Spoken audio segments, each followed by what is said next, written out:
Hey folks, it's Mr. Parsons here. It's time to talk about the upcoming class discussion on the topic of America. In week one, we read the poem The Hill We Climb, and we had the opportunity to discuss it using a Jamboard. These discussions are an important part of Foundations of Literature 1 because they give us a chance to explore the work of literature together and also to explore the bigger ideas connected to the reading. We read two poems earlier this week and spent some time annotating them. Those poems were The New Colossus by Emma Lazarus and I Too by Langston Hughes. And today we begin a class discussion on those two poems. Prior to the discussion, it's important that we're ready and that we've had the opportunity to think about the conversations that we're going to be having. So, this Jamboard is going to help you do that. On slide number 2, you're going to see the ground rules for the discussion. I would like you to review these as you're working in the Jamboard so that you understand what my expectations are when we get around to talking about these questions. After that, there's a slide that explains the process. It is the same process as we used during week 1.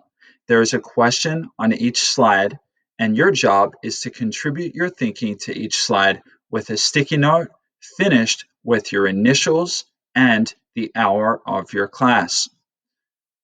Let's go through to the first question, and we'll look at an example. The first question is, when I think about the American dream, I think. Using the sticky note tool, you are going to write your response, and then in parentheses, you're going to put your initials and the hour of your class. Then you're going to hit save. Your response should be minimum about 2 to 3 sentences. And then you can resize it and move it anywhere on the board. It's important that you have a response on each one of the question slides because this is how I grade your participation in the class discussion. Once we get to the discussion in 15 minutes time, I will be calling on different post-it notes to respond and having you chime in with your thinking. So there are 1, 2, 3, and 4 question slides, meaning you have to have 4 sticky notes on this slide. You've got 15 minutes to complete this work, and you'll be working in pairs. Best of luck, and I can't wait to hear your thoughts on the text that we've read and the big ideas contained within them.